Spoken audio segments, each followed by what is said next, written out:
My name is Mia. I am 25 years old, and this is the story of how I became someone I never planned to be. Revenge was not my intention, it was the result. But to understand how I got here, you need to know how everything started. I was not always this quiet, this still, this carefully controlled. I used to be warm, soft, open-hearted in ways that felt endless. I believed that love, loyalty, and patience were things that always returned back to you. I was wrong.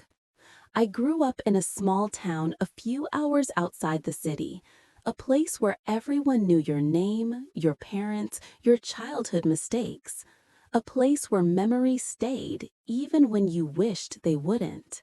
That's where I met her, Lena. We were 11 when we first spoke. She was loud, fast, impossible to ignore, like a match in a room full of dry paper. I was quiet, observant, always thinking before speaking. Maybe that's why she liked me. Maybe that's why I admired her.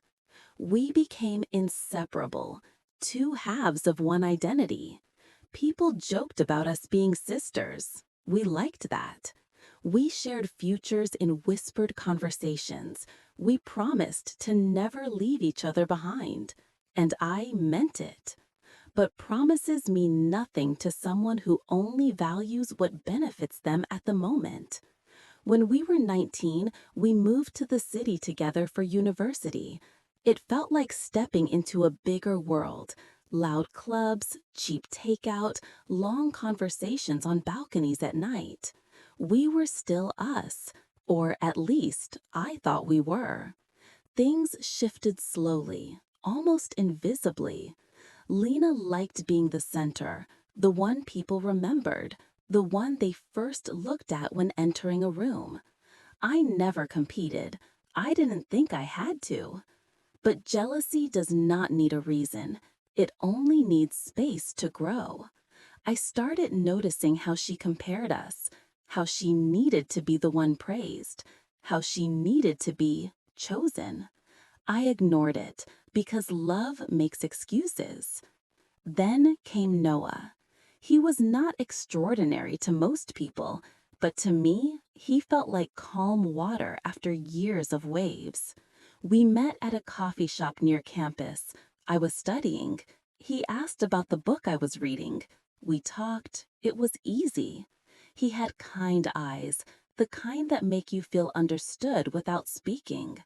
I fell quietly, slowly, gently. And he fell too, or at least that's what I believed. When Lena met him for the first time, she smiled. Too wide, too bright, like she had just found something she wanted to own. I told myself I was imagining it. I always gave her the benefit of the doubt. Always. But the things we choose to ignore are the things that later destroy us. At first, it was small. She made comments. "Oh, he's cute, Mia, but doesn't he seem too soft? You need someone strong."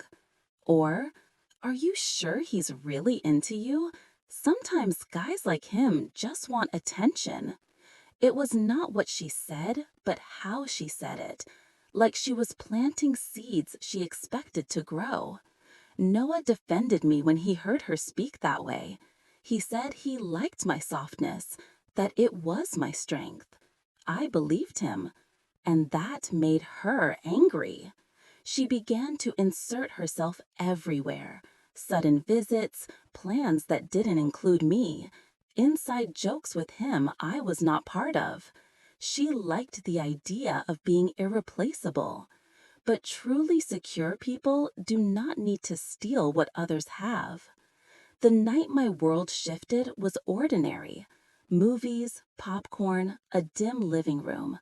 I went to the kitchen for less than a minute, and when I returned, they didn't hear me. Lena said softly, "Sometimes I think she depends on you too much. Don't you feel responsible for her feelings?" Noah was quiet for a moment. Then he said, "She loves deeply. I don't think that's a weakness." Lena laughed, a quiet, breathy laugh, the kind that cuts. I didn't walk back in right away. I didn't confront them. I just stood there, realizing that something familiar had returned, a pattern, a wound that had been forming long before that night. I knew, but I didn't act, because knowing and accepting are different things. Weeks passed, and the distance grew. I felt him slipping. I felt her pulling. One evening, I was at home studying. My phone buzzed. A message from Noah. It was not words. It was a photograph. Lena, in his apartment, in his shirt, looking into the camera with a small, confident smile. My heart didn't break. It went very still. Silence can be louder than pain. Then a message from her followed. "Don't overreact. You always take things too personally." Always. That word told me everything. She had done this before. Small ways, subtle ways, chipping, undermining, taking. And I had allowed it. The next morning, I called them both and asked to meet. Neutral place, park bench, cold air. They arrived together. Of course they did. Lena spoke first. "We didn't plan this. It just happened." I looked at her. I saw no remorse, only triumph. Noah tried to hold my hand. I pulled away. I said only 3 sentences. "You did not break me. You only revealed yourselves, and revelations are permanent. Goodbye." And I left. No tears, no shaking, just quiet. The world didn't collapse. It reorganized. Because sometimes when something is removed from your life, you see how heavy it actually was. Revenge did not come from anger. It came from clarity. I did not block them. I didn't beg. I didn't explain. I simply stepped back and let truth do what truth always does. Lena's charm depended on illusions. Once they cracked, everything fell through. Noah wanted comfort. Lena wanted worship. Neither could provide what the other needed. Their relationship decayed in silence, slowly. I watched from a distance, not with pleasure, but with understanding. Actions always return home. I did not spread rumors. I did not lie.